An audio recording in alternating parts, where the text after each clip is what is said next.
Tonight, we drift back through old stories.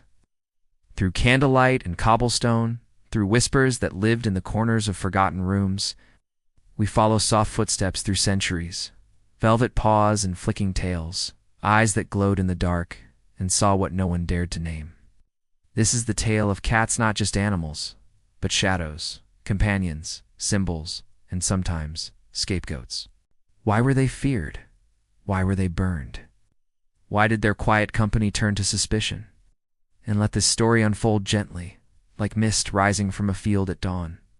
Pour a cup of something warm. Wrap yourself in a blanket. Let the wind rest against the windows, because in the quiet of the past, the cat is still watching. It begins, as many old things do, in the soft hush of candlelight and the crackle of hearth fire, when the world was smaller, quieter, and draped in long shadows. The night in the village falls early and thick. Roofs of thatch huddle close together like whispering neighbors. The moon, pale and pearly, peeks behind a curtain of drifting clouds. You sit by the warmth of the flames, your fingers curled around a wooden bowl of something simple perhaps, broth or porridge. Outside, the wind sinks through the trees, and the branches scratch lightly at the windows, like fingers trying to remember a forgotten name. In this world, time doesn't rush.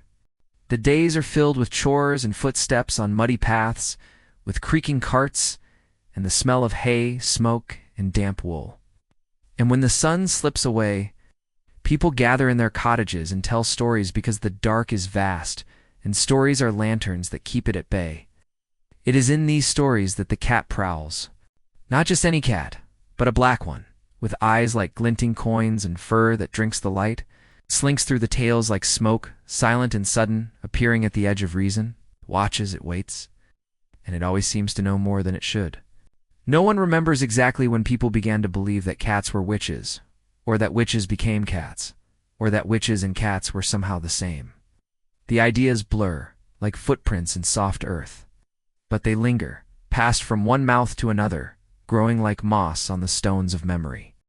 You might hear an old woman tell of a neighbor who saw a cat vanish in a puff of wind, or a hunter whose dog would not chase a feline that stared too long.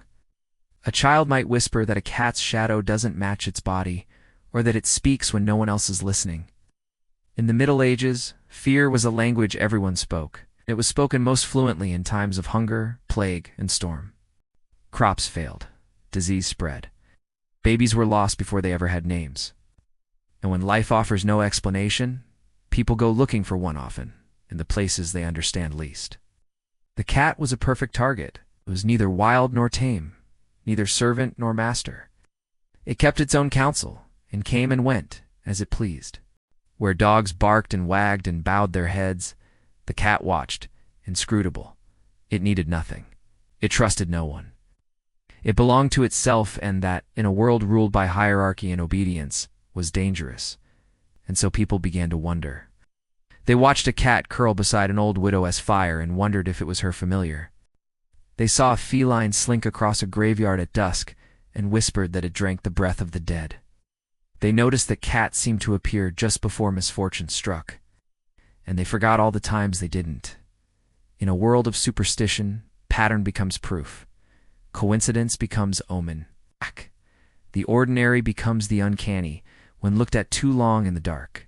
The church, with its chants and incense and fearful gods, had no place for ambiguity. And the cat, with its moon-colored eyes and quiet independence, felt too much like a question. Over time, the feline slinked into the margins of holy texts and witchcraft manuals. Illustrations showed cats leaping from the arms of crones or sitting in the circles of rituals. They were no longer just animals. They were accomplices. They were spies. They were witches in disguise. Still, not all people feared them. In barns and granaries, cats kept mice away from precious grain.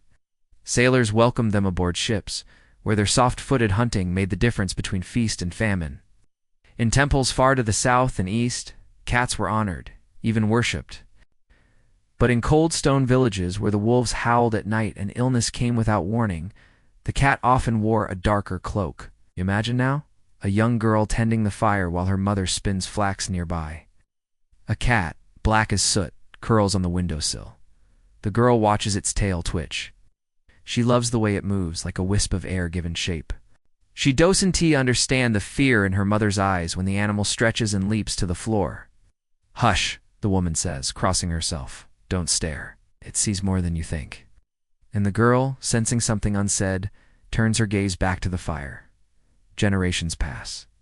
The girl grows old. She forgets the cat, but remembers the warning. And when she sees a neighbor's feline watching her from a rooftop, she clutches her shawl a little tighter. This is how it spreads, not through books or sermons, but through glances, whispers, sewed, and quiet beliefs folded into daily life, like herbs into broth. You do not need proof to believe something that has been passed down in your bones, so the cat remains, prowling the periphery of the firelight, perched on rooftops, curled beside the sick, slipping through doorways, always watching, always waiting. Not evil, not good, it's just other, just strange, just different enough to fear, especially when the wind howls through the trees, and the shadows on the wall stretch long and thin, and someone knocks at the door when no one is supposed to be outside. You walk down a winding lane, narrow and rutted, where the grass creeps up through the stones and the hedges lean in close, as if listening. The air smells of earth and moss and distant wood smoke, and the village is hushed under a heavy gray sky.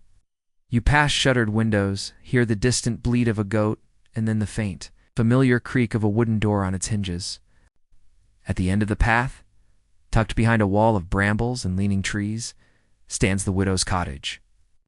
It is small, sagging at the corners, with a thatched roof that's going thin and mossy, and smoke curling lazily from its chimney like a ghost too tired to wander far.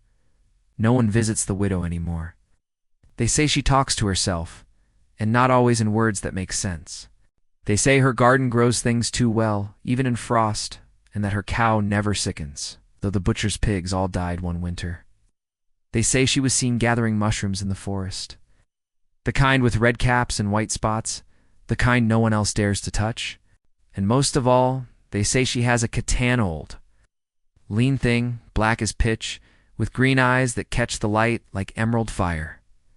They say the cat came to her the day her husband died. It was late spring then.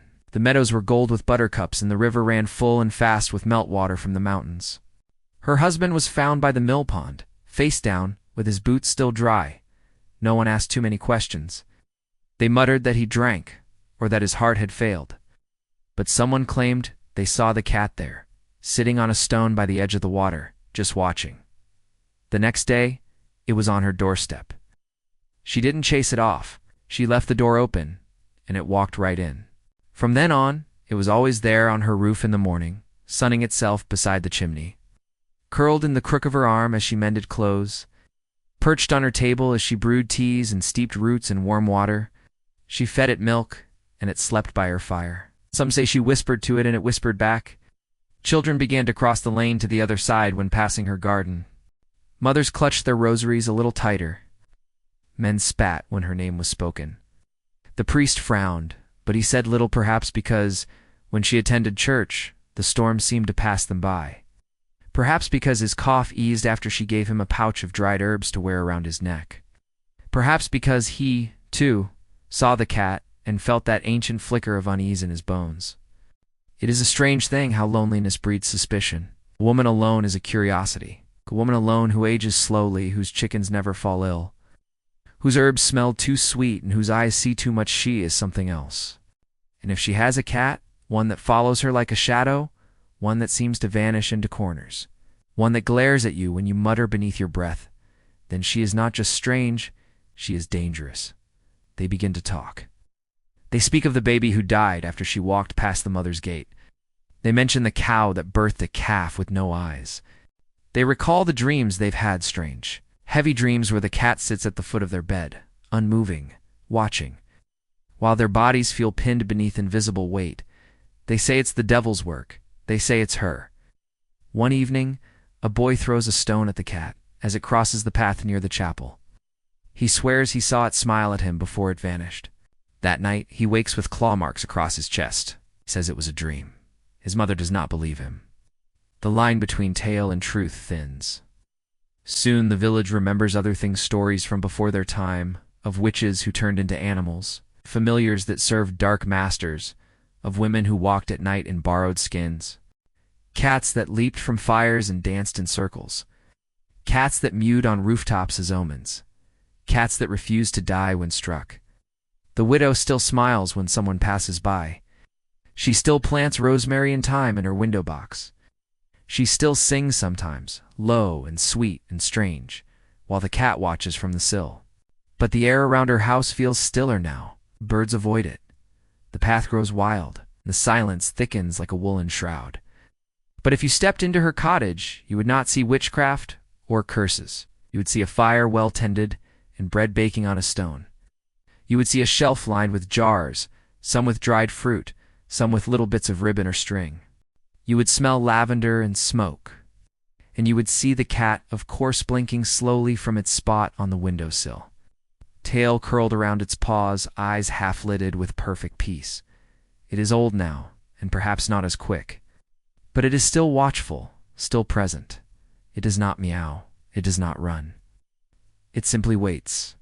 And in the quiet of that waiting, you might wonder not about magic or devils or spells, but about the fear that lives in lonely hearts and the stories we tell when someone doesn't fit, how a cat becomes a symbol, how a creature who walks alone becomes something we whisper about, not because of what it is, but because of what we cannot name in ourselves. There is something unsettling about twilight, though. The way the colors drain from the world, the way the trees sharpen into black silhouettes, the way everything soft and golden turns slowly to gray. In this in-between hour, when the sun is gone but the moon is not yet bright, you can feel the world holding its breath. The birds quiet, the wind stills, and the shadows lengthen, growing bold and restless, like they've been waiting all day for their moment to move. It is in this hour that stories grow teeth. A woman hurrying home through the village square glances behind her and thinks she sees a shape dart across the cobblestones. Low, sleek, silent. A cat, perhaps, or something like it. She walks faster. The lantern she carries flickers, as if disturbed by breath she cannot hear. Her footsteps quicken. She does not run.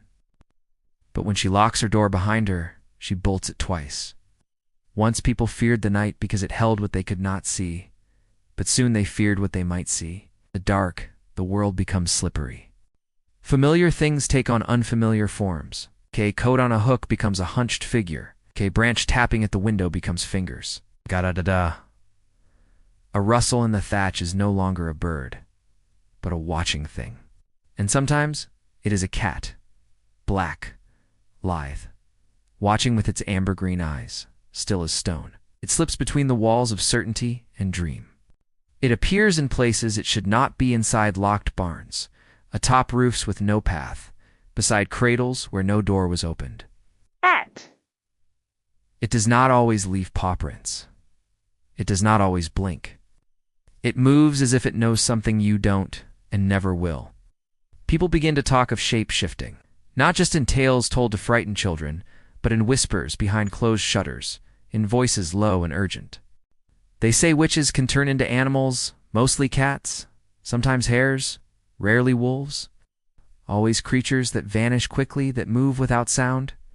Creatures of dusk and underbrush. Creatures who do not answer when called. It is an old belief, older than the church, older than names. In the north, they told of women who became cats to walk the rooftops at night and spy on their neighbors, then slipped back into bed before the cock crowed. In the east, they spoke of spirits who took feline form to test the hearts of men. In the west, they warned that to harm a cat was to invite a curse, for who could say whether that cat was only a cat? And in the center of it all was fear. Not of the creature, but of transformation itself, of fluid shape, of uncertain boundary, the thought that someone you knew could become something else, that your neighbor, your aunt, your midwife could, when the moon rose, shed their body like a coat and step into fur and claw. The cat was the symbol of that possibility. It wasn't just its eyes, though they glowed like polished stones. It wasn't just its silence, though it moved like smoke through locked doors. It was the way it refused to explain itself. It was the way it did not obey. You could feed a cat, shelter it, speak to it, and still it might not come when you called. It might choose to leave. Or worse, it might stay and watch you and understand things you hadn't said aloud. That kind of knowing was dangerous. In the villages, they said if a black cat sat on your threshold 3 nights in a row, someone in your home would die. They said if you stepped over a cat lying on a road, your legs would wither. They said witches traveled in 3s: the woman, the spell, and the cat. And if you killed the cat, the woman would feel it, would die of the same wounds, miles away. These were not just stories. They were warnings dressed as fables. They were armor made of belief. Because if you could name the threat, if you could say cat and mean witch, then you could point at it, blame it, banish it, burn it. There is an old tale told in winter when the snow keeps everyone close to the fire. It tells of a traveler who stayed too long in the forest and lost his way in the dusk. He saw a cottage with a light in the window and asked for shelter. An old woman let him in. She had a fire and bread and a single black cat curled on the hearth. She told him he could stay until dawn. That night, the traveler could not sleep. The wind howled. The trees groaned, and he saw through the cracks in the shutters other cats, dozens of them, gathering in the snow, silent, waiting. Their eyes shone like lanterns. They did not blink. He left before the sun rose. He ran all the way to the village and never looked back. They say his hair turned white. They say he never spoke again. They say sometimes a cat still waits on that hearth, licking its paws with deliberate slowness. But stories like that are not meant to be proven. They're meant to explain what logic cannot. They're the way we dress our unease in old clothes and call it tradition.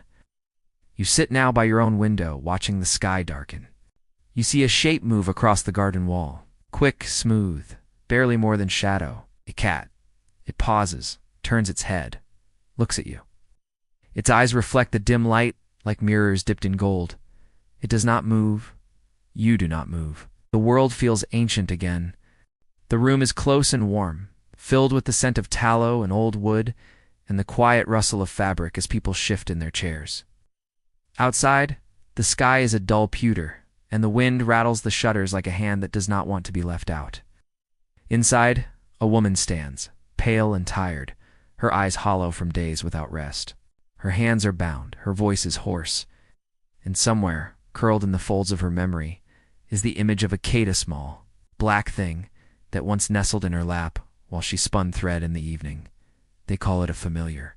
They say it is her spirit helper, her demon in disguise, her silent accomplice, who brought her news, whispered her secrets, lapped blood from her open cuts. They say no cat would stay so close to a godly woman. They say the scratch on her hand was not from blackberry thorns, but a mark from a pact. They say she fed it milk from her breast. And so she stands before the court, accused. The records of those days are full of such stories. Women and men dragged from their homes, brought into cold halls under watchful eyes, made to confess things they never did because the crops failed, because the baby died, because the beer spoiled, because someone had to take the blame. And always, there are cats. It's not always real ones, but shadows of them, signs, symbols, creatures of suspicion. The familiar was a convenient figure, a vessel for fear. In the eyes of the church, no magic could be worked alone. There had to be a servant of the devil. And the devil, as the saying went, was clever. He would not come in horns and smoke. He would come in fur and a purr, in the guise of something soft and warm and comforting, something that didn't belong in the world of obedience and piety. You imagine it now. A woman bent over a cauldron, not for spells, but for soup. A cat curled on the sill behind her, yawning in the sunlight. To her, it is company. To her, it is the only creature in the world that listens without judging. But to someone watching from the hedge, someone primed by sermons and suspicion, it is a witch and her devil. It is a curse in motion. It is a sign. And signs were everything. A mole on the skin, a sudden illness, a cow that gave blood instead of milk. These were not misfortunes. They were messages, and cats were the messengers. They appeared when the accused slept. They walked in dreams. They brought visions and temptations. And when the victims confessed after hunger, after torment, after fear enough to bend the soul, they named their cats. Gave them names like Vinegar Tom or Pyewacket or Gramelkin. They said they came at night, spoke in riddles, sucked their breath, bit their fingers, turned into mist. It is easy to scoff now, easy to laugh at names pulled from the mouths of the broken. But those names held weight then. They sealed guilt like wax under a ring. They turned fear into fact. And so, the cat was hunted too. Not openly at first, but whispers led to stones. Stones led to fire. And when the fires burned, they did not ask whether the cat was innocent. In parts of Europe there were purges, not of people, but of felines, especially black ones. They were drowned, hung, beaten, driven out with pitchforks. Some were burned alive alongside the women accused. It was said that their screams sounded too human. It was said that their eyes never closed, even in death. But the world, for all its cruelty, still needed cats. The barns were overrun with rats, the grain spoiled, disease spread faster.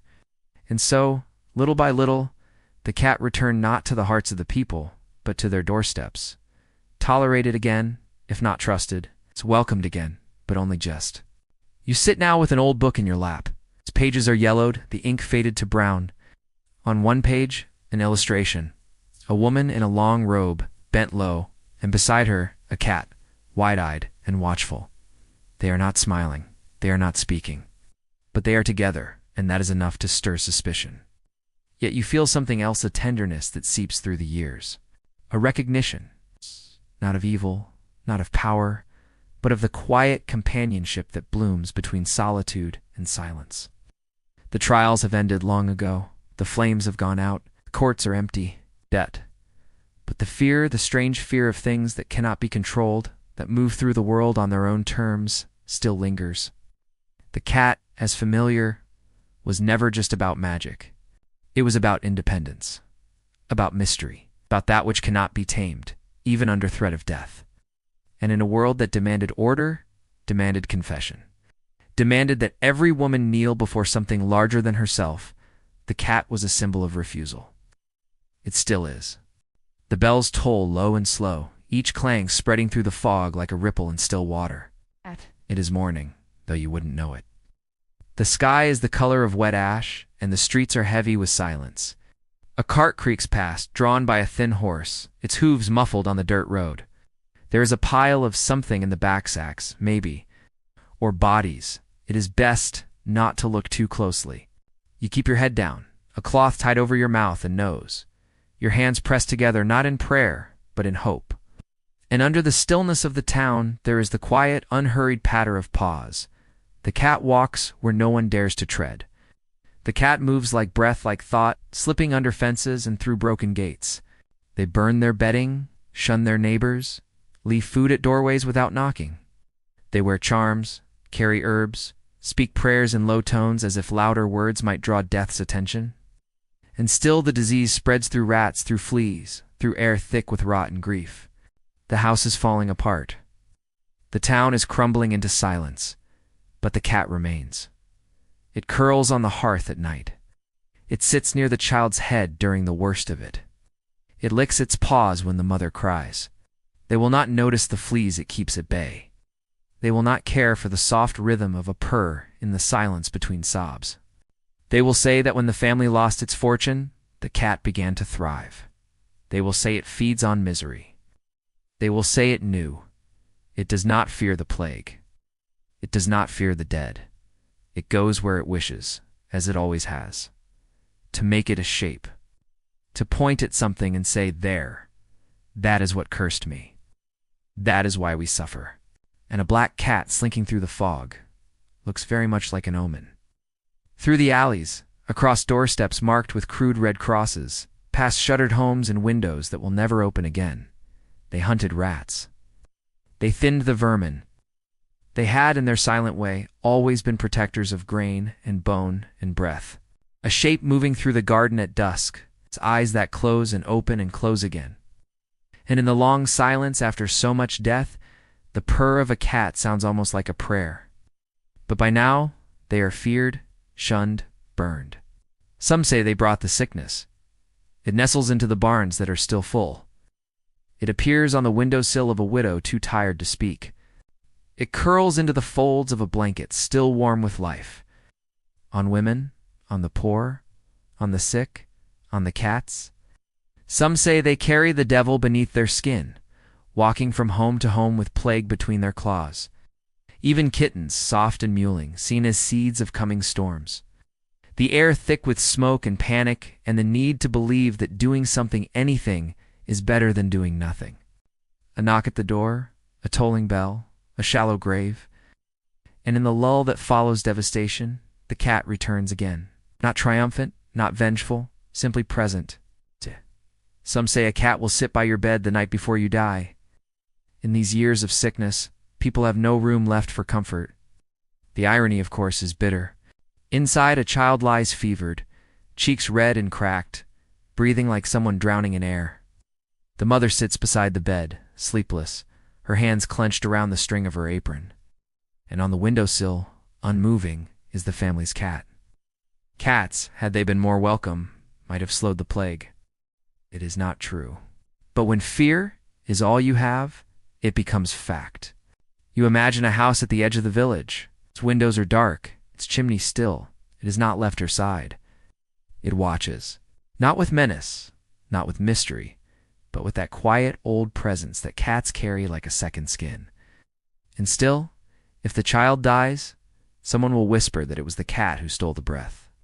They will not see the mouse left on the threshold. There is a deep need in times of great pain to give the pain a name, so the blame settles, as it always does, on those who cannot speak in their own defense. In some cities, there are purges again. Fires lit, felines drowned by the dozens, black cats especially. But the plague does not stop. And eventually, people tire.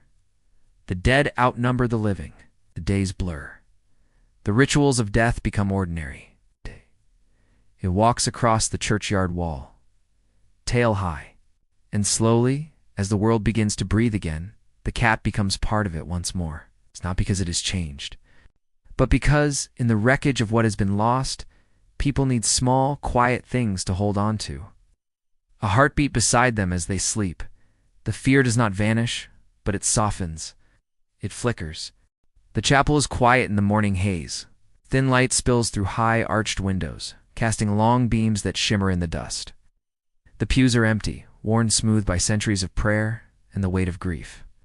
Somewhere a candle flickers, its flame dancing in the stillness like a moth caught in thought. The air smells of old stone, incense, and memory. And beneath all that, beneath the chants, the Latin, the smoke, something older still, the cat is not welcome here. The cat was ungovernable. It did not serve, it did not kneel, it did not beg. It chose where it sat, whom it touched, when it left. It could not be shepherded like sheep, nor yoked like oxen.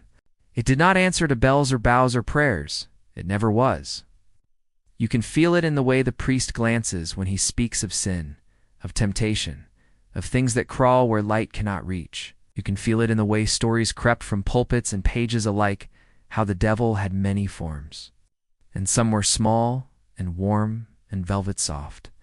Texts spoke of the feline as a vessel, something the devil might slip into, where like a skin. Sermons warned the faithful not to trust eyes that glowed in the dark, or creatures that purred like false comfort. Of gathering in graveyards at midnight and singing in unholy tongues.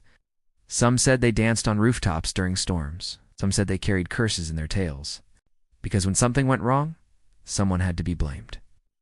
And when the someone was hard to pin down, a symbol would do. And when the Inquisition spread, so too did suspicion. How the enemy of heaven might come, not with horns and flame, but with whiskers and quiet feet. The Church in the Middle Ages had a deep fear of what could not be controlled. And in many of those old stories, cats walked beside the divine. It is a thread the Church can pull until the whole garment unravels. She has lost a child, or a harvest, or her place in the village. Many knew that the cat was no more wicked than the wind. But belief is rarely about truth. It is about need. It's about certainty. About drawing lines between light and shadow and saying, this side is safe, that side is not. The priest places a hand on her shoulder, asks her questions, asks about her habits, her thoughts, her pets, and she, tired, grieving, mentions a cat. In Egypt, they were sacred to Bastet, goddess of home and protection. In Norse tales, Freya rode in a chariot pulled by cats, swift and silent through the clouds. To the Celts, cats were keepers of gateways, watchers of the unseen, spirits wrapped in fur. And worse, it was ancient. Long before the cross, before saints and relics and rosaries, there were other gods, other ways. Light slants through stained glass, painting saints on the flagstones, and just for a moment, in the corner of your eye, you think you see something move near the altar. A soft shape, a flicker of fur, a shadow where none should be. Perhaps it remains on the edge of vision for a reason. Perhaps it has always known how to survive, quietly, patiently, watching the tides of power rise and fall like breaths drawn in and out. To the old world, the cat was not evil. It was mystery made flesh. But the church had no place for mystery without scripture. And so, bit by bit, it recast the cat. On the windowsill of a monastery's kitchen, in the shadows of a candlelit scriptorium where monks copied texts with tired hands, it watched. Paintings began to show them at the feet of sorceresses. Cats, especially black ones, became shorthand for the demonic. They were accused of watching the mass backward, stealing the breath of infants, of drinking blood from witches' bowls. It wasn't just fear, it was convenience. The cat was perfect. Small enough to be ignored, strange enough to be feared. You picture a woman kneeling at a stone altar, her hands shaking, her voice thick with desperation. That is all it takes. A cat is not just a cat, not anymore. It is evidence, it is witness. And behind every pulpit, a whisper grows louder, that those who keep cats are keeping something else, something darker, something meant to unseat the order of the world. Of course, not all clergy believed. Many knew better. And the cat who walked between both never quite belonged. Still it watched, even when banished, even when cursed. Even when the bells rang, not for weddings but for executions. And the smoke of pyres curled into heaven with the scent of scorched fur. The cat did not weep. It did not kneel. It did not confess.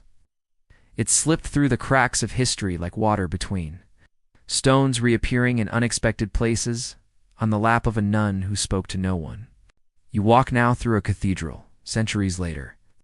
Tourists shuffle by with cameras and murmured awe. You turn. Nothing there. But perhaps the cat was never meant to be seen fully. And still it walks the line between myth and flesh, between church and forest, between comfort and suspicion. Not evil, not divine, simply other. And in that otherness, something holy in its own way. The night is warm and still. Stars blink lazily above the rooftops, and the moon hangs low and fat like a lantern left swinging over a sleeping world. Somewhere in the distance, a dog barks once, then falls silent. A rooster crows too early, confused by a candle still burning in a window. It doesn't purr. It doesn't play. It watches. It waits. And when the mother cries out in pain, it lifts its head. You walk along a narrow path between gardens and fences, where herbs hang from eaves and the air smells of sage, ash, and milk. You are headed toward a birth. She simply does her work, shows life and death in her palms. She turns breech births. She stitches torn skin. She buries the stillborn. Why do her herbs work when others fail? Why does she sing in a language no one recognizes? She coaxes breath into lungs that have waited too long to draw it. And when the mother sleeps, she makes teas from her garden to ease the fever. It vanishes for days only to return with leaves stuck in its fur and a look that cannot be named. And sits beside the fire with the cat on her lap, silent, unmoving, listening to the crackle of wood. The midwife lives in a cottage near the edge of the village, where the trees grow thick and the grass is always wet with dew, even when it hasn't rained. She is old, but not frail. Her hands are steady. Her voice is low. They leave their coins on the threshold now, instead of handing them over. It has walked beside women who lit fires to protect their children and sang 2 herbs before cutting them. It has listened to spells, to prayers, to lullabies. It has outlived every judgment. They bless their children after she's gone. They say it's not natural for a woman to know so much. The children she saved now walk past her home, holding hands with mothers who once whispered against her. And the cat, always the cat, watches from the window, its tail curled, its gaze ancient and still. That only God should decide who lives and who dies? That perhaps she asks a price not paid in silver? She knows the names of things, of roots, of fevers, of wounds that will not close. Who knew when to stay and when to vanish? Who walked alone but always returned? Who kept their secrets? Who asked for nothing but space beside the fire? Still send for her when the baby won't come. It has known this role for generations. Still hopes she'll arrive with her bundle of cloths and her cat curled in the basket, watching through slitted eyes. The baby sleeps. The mother breathes slow and deep. The midwife hums under her breath while washing her hands. The fire hisses. The cat blinks, and in its eyes you see the memory of 1,000 such nights, stretching back into shadow. Some say it is not the first, but the third or the fifth, and that the cats always look the same, as if reborn, as if passed from hand to hand, like a secret. People go to her when they are desperate, or hopeful, or both. And always by her hearth is a cat. It's not sleek and black this time, but old and gray, its fur like smoke that's learned to sit still. Some say it was born on the same night as the midwife's first child, long ago. Some say it has never left her side since. And once more, just before the child cries. They say it stares too long at the newborns, that its eyes glint too brightly in the dark, that it watches baptisms from the rafters. The midwife doesn't answer questions about it. In a time when doctors are far away and priests are suspicious of blood, the midwife is everything. But people talk. They say the cat carries knowledge she shouldn't have, that it comes and goes too quietly, that it meows once just before the pain begins. They wonder why does she never fall ill. They forget how many she has saved. They remember only that her cat sits near the bed when the women bleed too much, and that sometimes afterward, and because birth is messy, frightening and sacred, they begin to fear her power. And because she does not pray in church, but in her garden, with her hands buried in dirt, they begin to whisper. And because the cat is always near and no one can remember it being a kitten, they draw the line. They begin to call it a witch's servant. The familiar returns, not with fire and judgment, but in low voices, in shifting glances, in the way people cross themselves when she walks by. And yet they still call for her in the night. The cat does not mind. It has sat in the rafters of cottages like this one since the days when gods wore antlers and the moon was worshipped as a mother herself. It curls now in the corner of the room where the candle flickers low. Outside, the world moves on. The priest still frowns when her name is spoken. The neighbors still avoid her gate, but the flowers in her yard bloom even in winter. Perhaps the truth is not that the cat is magic. Perhaps the truth is that women like her who lived by wisdom and instinct, who worked close to blood and bone and breath, needed a companion who understood silence. Perhaps they chose each other. And perhaps that's what frightened the world the most. The field is quiet now, but the ground still remembers. It remembers the trampling of boots, the weight of wooden beams, the crackle of flame. It remembers the way the crowd gathered slow at first, then thick and humming, a tide of faces half curious, half afraid. The kind of gathering that draws people even when they wish it wouldn't. Like thunder on the horizon or the first sharp scent of smoke. Only grass, growing wild and tall, and a silence that sits too neatly on the earth. But if you close your eyes, you can still hear the fire. You walk the path as they once did, past hedgerows heavy with summer dust, toward the place where justice was said to be done. It slept on her chest while she dreamed. There is no stake anymore, no gallows, no cord of twisted rope. They call them witches.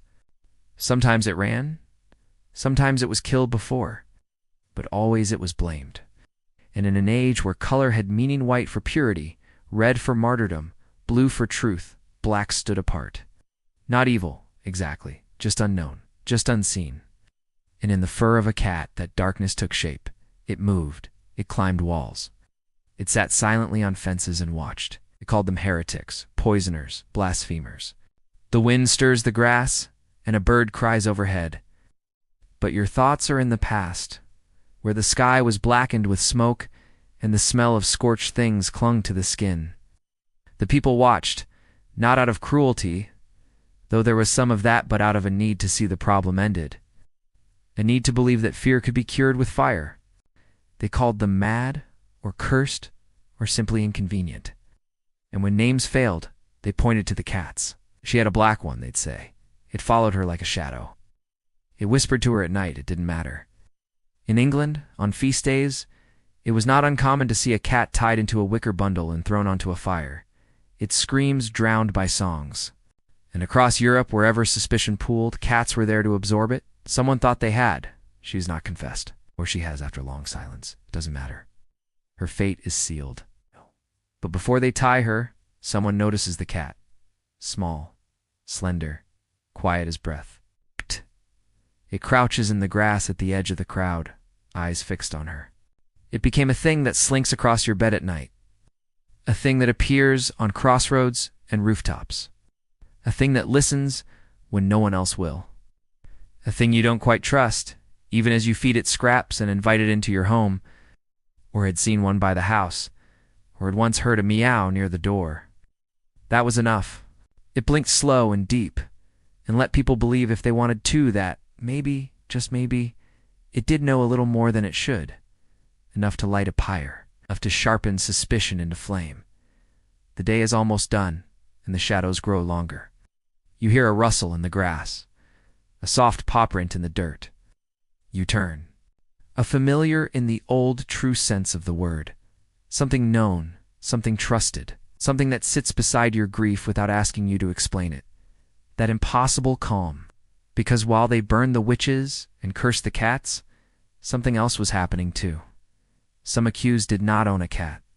But often, too often, it was a woman alone, with few friends and a cat by her side. The fires burned hot and high. Sometimes it was one woman, sometimes three, sometimes a man, sometimes a girl barely old enough to carry kindling. The cat was not always burned. In France, there are tales of priests blessing villages by slaughtering cats by the sackful, tossing them from towers, setting them alight as symbols of cleansing, especially the black ones.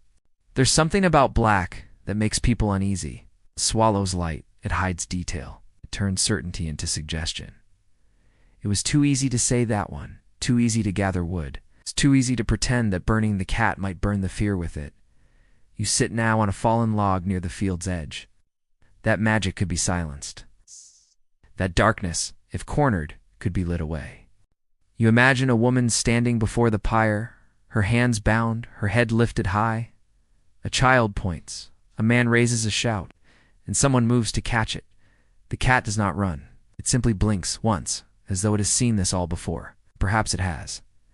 Because in the centuries that followed, the cat survived in stories. It slipped into folklore, into warnings, into dreams. But it also became something else. A companion, a comfort. Children cried for the kittens pulled from barns. Farmers missed the silent guard against mice. Widows looked at empty hearths and missed the weight that used to curl beside their feet. And slowly, across years and miles and languages, the cat came back. Not as a threat, but as a presence. It curled into the new stories, not as demon, but as dream. It perched on bookshelves and rubbed against ankles and purred in laps, and it never said otherwise. You rise from the log, a cat, black of course. It stares at you for a long, long time, not with threat, not with fear, just with that strange, ancient stillness. And then it turns and disappears into the field. You don't call after it. You don't need to, 'cause some things, once blamed, once burned, return strong or not, out of vengeance. But because they were never wrong to begin with. There is a hush that settles over old houses at night, the kind built from stone and memory, with walls so thick they hold in not only warmth, but stories. The kind of house where the floorboards creak just enough to remind you they've been walked on by lives long past. You sit now by the hearth, the fire low and glowing, casting its gentle gold over everything it touches, your slippers, the wooden table, the half-empty mug in your hand, and the cat curled in the armchair by the chimney. Its eyes are closed, but you know it's awake, like the moment before a story begins. You heard them when your neighbor left out bread for something she never named. You heard them when the midwife told you to never stare too long into a cat's eyes, for it might see something in you that you didn't wish to know. Outside. The wind nudges the shutters. That they are watchers, keepers, and suspicion once planted grows in all directions. They took on new shapes. Not witches and demons anymore, but bad luck. A cat crossing your path at night. A black one especially. The flick of its tail seen as a sign, a warning, a hinge on which fate might turn, vessels, or perhaps just reminders of the way. We once saw the world alive with meaning in every crack and paw print, not just fur and bones, but a presence. A shape that moved through shadow, neither here nor entirely elsewhere. It does not move closer. It does not purr. It simply looks. The clock ticks in the corner. Still, they spoke softer in rooms where cats slept. The man who claimed his cat whispered lottery numbers in his sleep. The village that blamed a black kitten for a failed harvest. The child who said his cat spoke only in riddles. The neighbor who swore her cat stood like a person in the window when the moon was full. Still, they felt the prick of something when in a dream, a cat sat at the foot of the bed and would not move. But it is still afraid. The courts tried to crush it. Fires tried to burn it. It is sometimes something that curls up near your feet when the room is quiet. Something that refuses to obey. Something that leaves. And returns and leaves again. And each time is a little different, and yet always the same. You are alone and not alone. Not out of belief. Exactly. No trials. No ropes. But the old ideas linger in the corners. And sometimes, only sometimes, it will speak, though not in words, in silence. In gaze, in presence. In the way people glance when the neighbor keeps too many strays. In the way they speak when someone lives alone and laughs at nothing. You feel the weight of night pressing in, not heavy, just full. And you feel the comfort, strange and deep, of something old beside you, not evil, not holy, just watching, just being. In the way they talk about women who never married, or who speak to animals, or who grow herbs not found in the market, but out of respect. There's a weight in the room that isn't heavy exactly, but full, like silence just after someone stops speaking. People used to gather like this around fires that burned longer than the sun, telling tales when the work of the day was done and the world seemed quieter, closer, tales of witches, of black cats, of things that walked through walls and spoke in dreams, of beasts that served darker powers, of eyes that glowed in the dark and voices that came from nowhere. You heard them as a child, those stories. Heard them when your grandmother stirred the pot with a spoon older than she was. And though you laughed, though, you scoffed some. Part of you tucked those stories away. There's something in the old tales that lingers even now. The idea that cats are not just animals. The church tried to root it out, but belief is slippery. Even as the Enlightenment bloomed and science grew bold and proud, the stories held on quietly. No proof, no reason, just the knowing, passed hand to hand like a coin to warn to read. And still, people looked twice when a cat stared too long. You sip your drink. Dot, the fire pops. The cat stretches long and slow, like smoke unrolling in. Turns its head toward you. Its eyes open, amber, unblinking. And in that look is every story you've ever heard. The woman who walked through a storm with a cat on her shoulder and left no footprints in the snow. Lies. Perhaps truth. Perhaps that too. Because the truth is not always something that can be held in the hand. The cat blinks slowly, as if agreeing with thoughts it cannot hear. There are no witches in your village anymore. Not officially. The world dresses its fears in different clothes now. Afraid of the wild. Afraid of the unknown. Afraid of those who walk between things. And the cat, always the cat, walks that line without fear. It will not explain itself. It will not prove its innocence. It will not ask for pardon. It will simply curl into the quiet spaces and wait. The fire is dying down now. The warmth dims. The cat closes its eyes again, tail twitching once, then still. And that, perhaps, is the magic. Morning comes softly. The first light spills across the floor in a hush of pale gold, washing the room in a gentle glow that feels more like breath than brightness. The cat is already awake. Of course it is. It sits on the windowsill, perfectly still, tail wrapped neatly around its paws, watching the day begin with that slow, ancient gaze that belongs only to things that have never hurried. Outside, the world is waking. A cart rattles down the lane. Kettle begins to whistle in someone's kitchen. Crows shout from the rooftops, claiming the morning as if it were theirs alone. But inside, time stretches like a yawn, slow, unrushed, still holding the softness of night. You sit with your tea and remember, not just the stories, but the feeling of them, the way they wrapped around you as a child. The way the candle flickered when someone said a witch's name. The way your grandmother's voice dipped lower when she mentioned the cat that sat on the grave. The way everyone, no matter how old, glanced over their shoulder when a black cat crossed the road. You remember that people once believed these things not because they were foolish, but because they were human, because the world was large and the nights were long, and the shadows could hold anything. And because it was easier to name a fear than to sit with it in silence, while they are often called witches even now. The cat, you see, never offered answers. All the men who came home from war to find a cat waiting on the windowsill. All the children who whispered their secrets into velvet ears and heard no judgment in return. It only offered presence. It walked across thresholds where no one else dared go. It was blamed, yes, but it was also needed. It was fed. It was loved. The part that watches, quiet and still, waiting to speak only when ready. The morning breeze stirs the curtain. You can smell the soft, damp scent of earth outside. Somewhere down the road, a bell rings. Church, maybe, or school, or something else entirely. It doesn't matter. It was hunted. It was worshipped. It was feared. It sat through plague, through prayer, through trial and terror. It watched cities rise and fall. It curled beside the dying and the newly born. But through it all it stayed. Not as a witch's pet. Not as a devil's pawn. Not as a symbol of evil or good. Just as itself. Mysterious, soft-footed, independent. Unbothered by the lines humans drew in their desperate need to divide the world into neat, explainable parts. Perhaps that's the most dangerous thing of all. Because people who cannot be owned, like cats who will not come when called, unsettle those who believe obedience is a virtue. And people who find comfort in the presence of what others fear, not burned, maybe, but watched, whispered about, misunderstood. You think of all the women who found quiet company in the shape of a curled tail beside their knitting. You think of how many times the cat was seen as a vessel for something else evil. Power, shadow but. Maybe it was never a vessel. Maybe it was a mirror. Maybe it simply showed people what they already feared in themselves. The part that moves in the dark. The part that wants to choose its own path. The cat on the windowsill flicks its tail once, 'cause for now, this moment is enough. The light, the warmth, the cat. A story that has stretched through centuries, not in books alone, but in lives lived close to the ground, close to the fire.